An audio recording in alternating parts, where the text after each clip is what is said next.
எந்த கோழிக்குமே growth hormone போடக்கூடாது. அண்ட் அந்த ஹார்மோன்ஸ் எல்லாம் ஃபீட்ல போட முடியாதுங்க, ஊசியா தான் போடணும். இந்த growth ஹார்மோன் எல்லாம் பயங்கர ஒரு எக்ஸ்பென்சிவ் இன்ஜெக்ஷன். பிராய்லர் சிக்கன்னா என்னன்றது நம்ம ஃபர்ஸ்ட் புரிஞ்சுக்கணும். பிராய்லர் சிக்கன்ன்றது எங்க இருந்தோ எடுத்துட்டு வந்து நம்ம ஜெனடிக் லேப்ல பண்ணி ஒரு கிரியேட் பண்ண சிக்கன் கிடையாது. நாட்டு கோழிலேயே பெரிய சைஸ்ல நிறைய கோழிங்க இருக்கும். அதுங்களோட ஜீன்ஸ் தட் இஸ் அந்த மாதிரி இருக்க கோழிங்கள நல்லா பிரீட் பண்ணி இருக்கிறதுலயே பெருசான கோழிங்களை திரும்பி செலக்ட் பண்ணி அதை பிரீட் பண்ணி இப்போ அந்த பிரீட் வந்து 6 வாரத்துல இருந்து 2 மாசத்துல 2 கிலோக்கு வந்துருது. ஆனா பிராய்லர்ல என்ன பிரச்சனைன்னா அது நடமாடுறது கிடையாது. அதனால அதுல ஃபேட் கண்டென்ட் நாட்டு கோழியை விட அதிகம். அதை தவிர ஹார்மோன்ஸ் அந்த growth ஹார்மோன் எல்லாம் பயங்கர ஒரு எக்ஸ்பென்சிவ் இன்ஜெக்ஷன். அது கோழிக்கெல்லாம் போட்டாங்கன்னா நம்மளுக்கு 300 ரூபாய்க்கு தர முடியாது.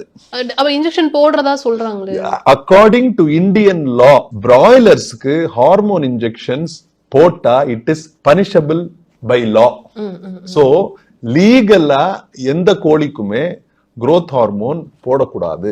அண்ட் அந்த ஹார்மோன்ஸ் எல்லாம் ஃபீட்ல போட முடியாதுங்க, ஊசியா தான் போடணும். பிராய்லரோட கோழி ஃபார்ம்ல 1 லட்சம் கோழிங்க வச்சிருப்பாங்க. ஒரு கோழியும் பிடிச்சி காலையில நைட்டுன்னு ஊசி போட்டுட்டு இருக்க முடியுமா என்ன? It's not practically possible. அதை தவிர ஹார்மோன்ஸ் அந்த கோழிக்கு போடுற ஹார்மோன்ஸ் நம்மளுக்குள்ளயும் இருக்குங்க, சரியா? அதே growth ஹார்மோன் வந்து நம்மளுக்கும் இருக்கு.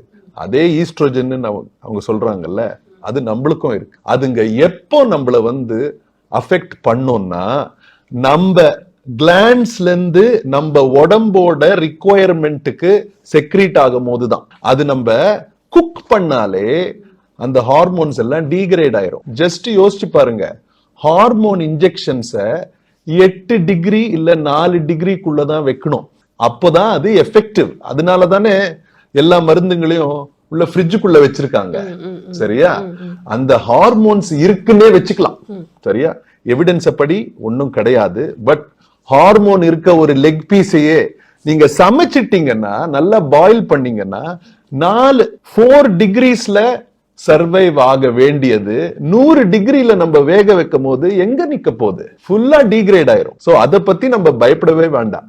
ஆன்டிபயோட்டிக்ஸா நம்ம போடுறதை விடங்க, நம்ம தொண்டை வலினா இருக்க ஆன்டிபயோட்டிக்ஸ் எல்லாமே எடுத்துக்கிறோம், வயிற்று வலினா எடுத்துக்கிறோம், உடம்பு வலினா எடுத்துக்கிறோம், எல்லாத்துக்குமே எடுத்துக்கிறோம். அந்த கோழிங்களுக்கு அவ்வளவு தரது இல்லைங்க, கொடுக்க முடியாது. It is expensive. Antibiotics are expensive. No, 300 ரூபாய் கோழிக்கு எப்படி அவங்க அவ்வளவு ஆன்டிபயோட்டிக்ஸ் போட முடியும்? போட முடியாது. அவங்களே கம்மியா தான் போடுவாங்க. ஏன்னா அவங்க காஸ்ட் இன்க்ரீஸ் ஆகும் இல்ல.